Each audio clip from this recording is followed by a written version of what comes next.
किसान भाइयों, आपका स्वागत है उन्नत खेती यूट्यूब चैनल पर। इस वीडियो में बताने वाले हैं करेला की खेती कैसे करें, करेला की खेती करने का सही तरीका। किसानों की आय बढ़ाने के लिए सरकार उन्हें रबी और खरीफ की मुख्य फसलों के अलावा सब्जियों और फलों की खेती पर जोर दे रही है। इसके लिए सरकार की ओर से किसानों को प्रोत्साहित किया जा रहा है। किसानों को सब्जियों की खेती करने के लिए कई राज्य सरकारें किसानों को अनुदान भी उपलब्ध करा रही है। सब्जियों की खेती को प्रोत्साहित करने के मुख्य कारण ये है कि सब्जियां की फसल कम समय में तैयार हो जाती है, जिसे किसान बेचकर जल्द पैसे प्राप्त कर सकता है, जबकि गेहूं, चना, सरसों आदि लंबी अवधि की फसल होती है। इसलिए किसान को रबी की मुख्य फसलों के साथ ही सब्जियों की खेती करने के लिए प्रोत्साहन दिया जाता है। ऐसे में किसान को ऐसी सब्जी की खेती करनी चाहिए जिससे अधिक मुनाफा मिल सके। वैसे तो ऐसी कई सब्जियां हैं जिनसे कम समय में मुनाफा कमाया जा सकता है, लेकिन इनमें से करेला एक खास ऐसी सब्जी है जिसके भाव बाज़ार में काफ़ी अच्छे मिल जाते हैं। इससे किसान करेले की खेती करके अच्छा मुनाफा कमा सकते हैं। करेले में होते हैं औषधि गुण। करेले के गुण के कारण ही बाजार मांग काफ़ी रहती है। ये शुगर और डायबिटीज के मरीजों के लिए वरदान से कम नहीं है। डॉक्टर भी डायबिटीज के मरीजों को करेले का जूस और करेले की सब्जी खाने की सलाह देते हैं। यह शुगर कंट्रोल करने में मददगार होता है। इसका कड़वापन ही इसका सबसे बड़ा गुण है, लेकिन कई लोग इसके कड़वेपन के कारण इसे नमक के पानी में रखते हैं और उसके बाद इसे बनाते हैं। नमक से इसके कड़वेपन को दूर किया जाता है। इसमें कई प्रकार के विटामिन और पोषक तत्व पाए जाते हैं। इसमें प्रचुर मात्रा में विटामिन ए, बी और सी पाए जाते हैं। इसके अलावा कैरोटीन, बिटकोरिन, लूटिन, आयरन, पोटेशियम, मैग्नीशियम जैसे पोषक तत्व पाए जाते हैं। इसके सेवन से बहुत सी बीमारियों में आराम मिलता है।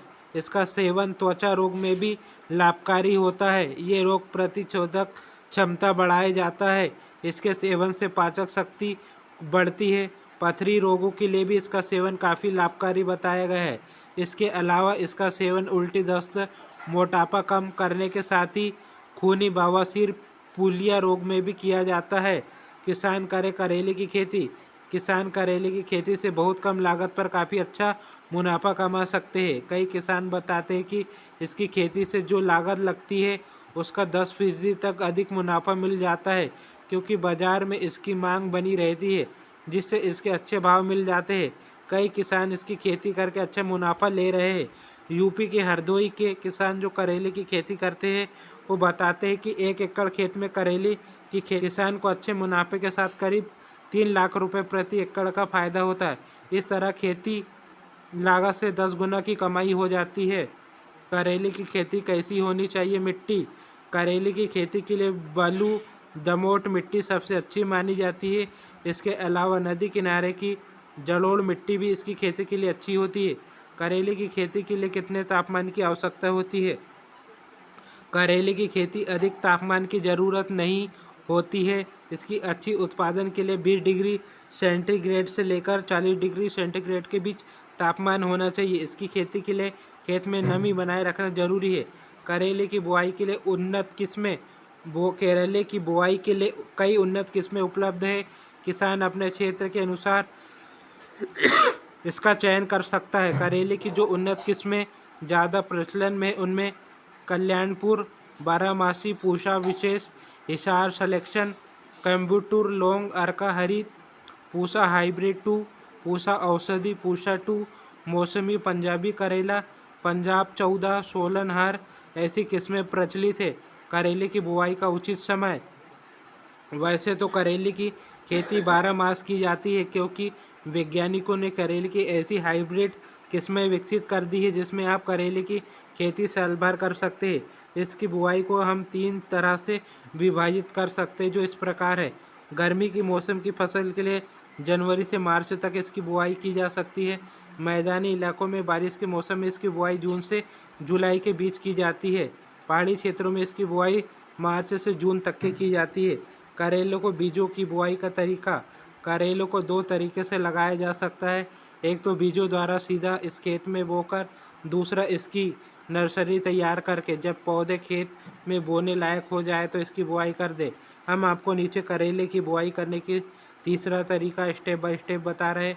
करेले की फसल की बुआई से पहले खेत की अच्छी तरह से जुताई कर लेनी चाहिए। इसके बाद पाटा लगाकर खेत को समतल बना लेना चाहिए। आप करीब दो फीट पर क्यूरिया बना ले।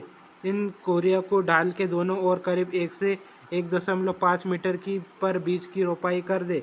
करेले की बेल को दे सहारा, नहीं होंगे फल खराब।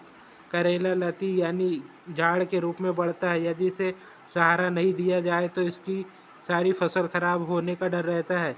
जब करेले का पौधा थोड़ा ही बड़ा हो जाए तो इसे लकड़ी, बांस, लोहे की छड़ आदि का सहारा देकर इसे नीचे दिशा में खड़ा कर दे। करेले की खेती में सिंचाई की आवश्यकता।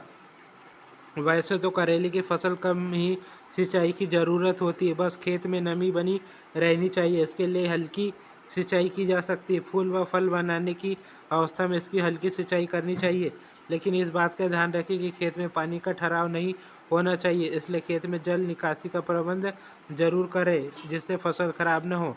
करेले की फसल में कब करें निराई गुड़ाई। करेले की फसल की शुरुआत दौर में निराई गुड़ाई की आवश्यकता होती। इस समय इसके पौधे के साथ साथ कई अनावश्यक दूसरे पौधे उग जाते हैं। इसके लिए खेत की निराई गुड़ाई करने के इन खरपतवार वाले पौधों को हटाकर खेत से दूर फेंक दे। शुरुआती दौर में खेत को खरपतवार से मुक्त करने पर करेले की अच्छी फसल प्राप्त होंगी। कब करें करेले की कटाई। करेले की फसल बुआई के करीब 60 से 70 दिनों में तैयार हो जाती है। फसलों की तुड़ाई मुलायम और छोटी अवस्था में ही कर लेनी चाहिए।